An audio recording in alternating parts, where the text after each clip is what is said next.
He missed the last 2 games. Is it IR retroactive to those games or just starts today? I don't believe so. I don't believe so. Okay.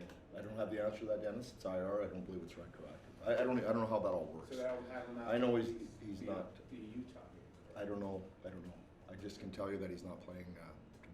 That's all I can tell you. Is it something that's a little longer term in nature? I don't know, Eric, 100%. It's one of those things that, when it's ready, it's ready. You can't always tell. In the Montreal game, forward lines looked, 2 of them looked familiar, but D pairs, we had a lot of new combinations. Did you see anything out of the new D pairs that you maybe didn't expect and that you might use moving forward because you saw something that you liked? I think, Mike, we really liked how Mikey and Gabby have played together. Mikey's had that role with Drew a lot. They played a lot of minutes. So, we liked our game just overall. So, I don't know, I think you probably look to keep Mikey and Gabby together, Gabby on the right.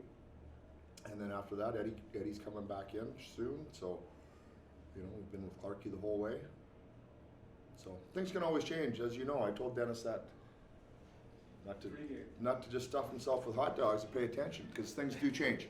We all have these grand plans. We've talked about this a lot. We did the season ticket holder thing. Everybody wants to know what's exactly going to happen, and you have an idea, and the players show up, and things change, and some people do a little bit better, or they don't fit as well together, and here we are today. But having Gabby on the right side wasn't part of the plan. So when did you? Is there a conversation with the player about it, or is just saying you got to go over there? What was that process to? No, I mean, Gabby's played on the right before quite a bit. We knew, Jonesy's played on the right quite a bit. Gabby's played on the right quite a bit. So we knew that was always an option. I think with Eddie out, we were really looking to have one veteran pair together. So I think that was probably the thinking behind that. And then they played really well together. So.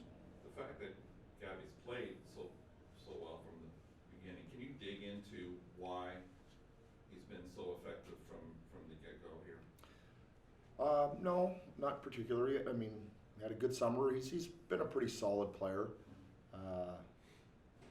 I mean, there's times when some people get added responsibility in minutes, and everybody thinks they want those minutes, but it's hard to take them on.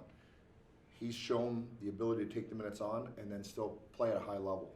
So everybody wants that. Every player wants more, for sure. But sometimes you bump into a threshold and those minutes aren't as productive as your minutes were. But Gabby's shown that he took a pretty good chunk of them the other night and did a good job. So. Yeah, but with that ice time doling it out, particularly for D-man, it's a comfort level, trust in that player plays into that. Oh, there's no question. Yeah, there's something that he's doing that makes you feel comfortable. Okay, I'll tell you what he's doing. He's making more good plays than bad plays. It's about that simple, right? Yeah. No. He's playing well. He's making good plays, and he's not making a lot of bad ones. And I think with Eddie out in particular, I think I don't see Gabby as playing 28 minutes a night, but the circumstances were that Eddie wasn't there, and so you answer the bell. Is really what you want. Coach, when you look at the first handful of games that you played, not a lot of practice time getting ready for the next one, what did you try to direct your practice at towards today? Well, first of all, it was so great for everybody to get home, and I'm sure everybody had the same day I did yesterday. But when I walked in the dressing room this morning, we had a meeting before practice, and I walked in there a few minutes before that, and it was buzzing like I have not heard it in a long time. I don't know if it was the weather or a chance to get home, but there was just this real electricity in there. We had a meeting, and we went out, and I just thought maybe the best practice of the year, all things considered, with the focus and the intensity that we had. So I don't know what it is, Abby, outside of they were ready to play, happy to be home, sunshine, but it was good intensity. We didn't want to go long. We wanted to make sure it was intense, and they brought it. When you finally get to come home after a long trip, is that a situation where, okay, you finish with a win, now you get to go home, you keep momentum going, or is it kind of like, it's been 18 days, like now it's kind of a reset? How do you view that? Well, I mean, first of all, it's always nicer to come home with a win. The league is up and down, and it's emotional, and as coaches and players, you try to, you know, ride the middle as best you can, but you get caught up in the wave like everybody else does. And so to come back off of a win, you certainly feel good, you know, you're a little more relaxed, and you come in here fresh. I would have hoped that had we lost in Montreal, we would have came with the same energy, but I don't know that we would have had that. But here we are. We'll take it, and then we'll focus it in the right direction for tomorrow night. What do you like best about the team through 5 games?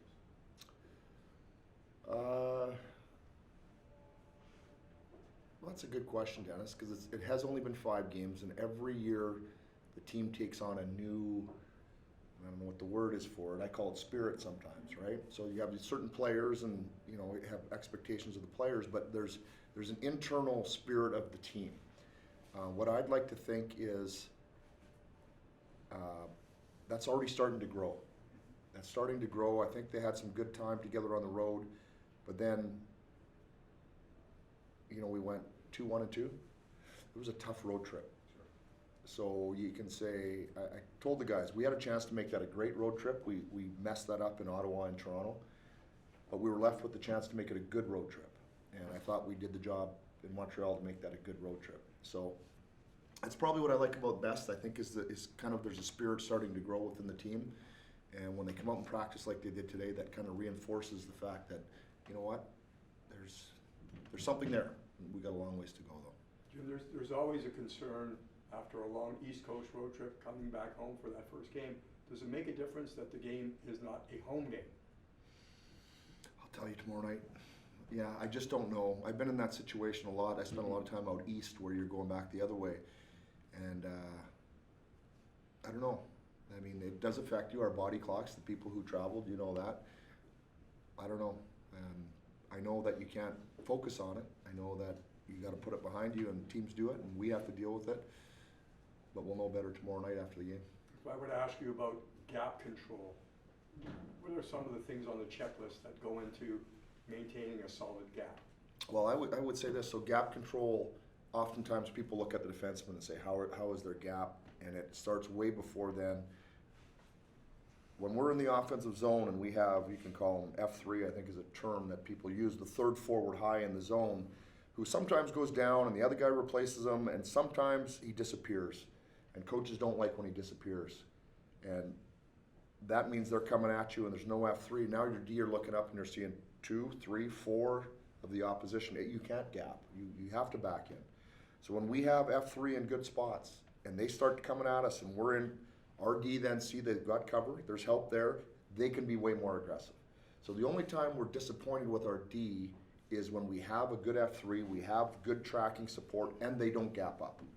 So it's a little more subtle than saying, do you have a good gap or not? It's based on the support that you have. Just to follow up on Dennis earlier, you mentioned, you know, watching and listening and also stuffing your mouth. Now, if he did half of that with the hot dogs, do you think, because we saw him do half of that. I mean, I didn't see any of it. Oh, I just tried to we tip saw him him off. do half. He always wants a tip, and I told him just to pay attention. You missed it in Toronto, too. He got the hot dog thing right. In Did he get that? Montreal. Oh, yes. Oh, yeah. For sure. Well, we all got into that a little bit. It's been a kind of an up and down start for Fiala so far. What would you make of his starts of the season?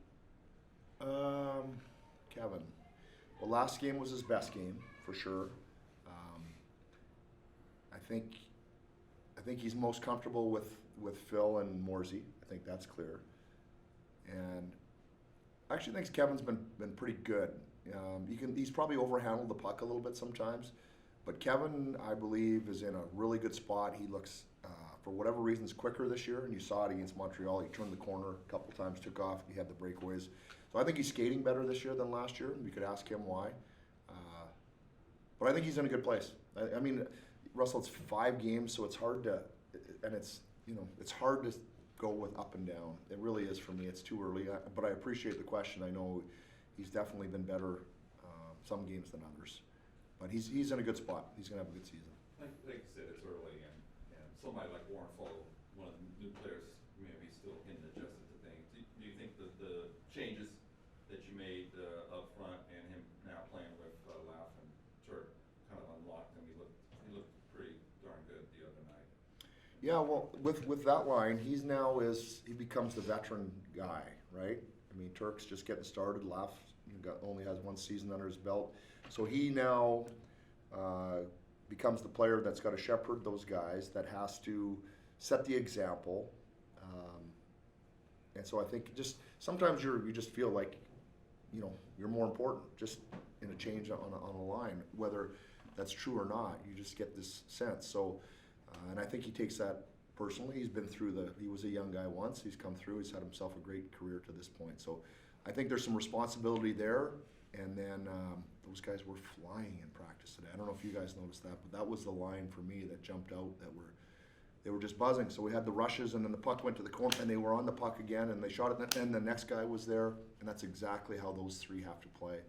They all skate really well. They're tenacious as a threesome, so I think that's a really, really interesting line.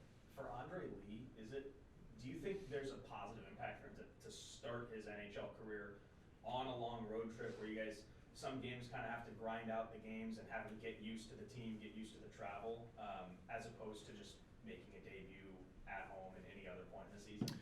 I don't know the answer to that. I think what has been good for him is that he made the team out of camp. So rather than having to go down and then come back up, whether it was on the road or at home, it's a different feeling because you haven't been there the whole time. So he's been part of the team from the start. So that's the part that I like about where he's at. So I think that's made the transition for him easier. Had to get to know everybody from that perspective. Systems, we have more practice time at the start of the year, so there's more detail, there's more meetings, the practices are probably longer, and there's more, this is how we have to play. So you get more instruction as a young player at the start. That's benefited him. Sorry to cut you off there. Oh yeah, I need to be cut off sometimes. Now you're getting down to the end of the sentence. Going into the game in Buffalo, we were talking about Andre Lee and just what you'd noticed from him in preseason. If you were to reassess or maybe add anything that you've learned about him through these first 5 games, what would those be?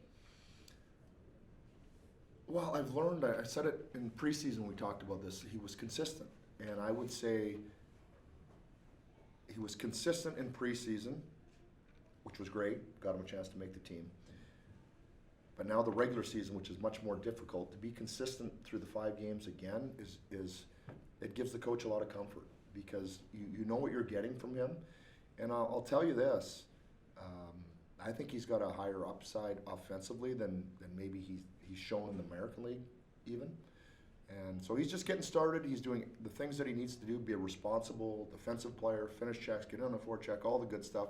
F3, if you notice, Leasy does a great job as F3. And then he'll continue to grow his game. He's an exciting player with a bright future.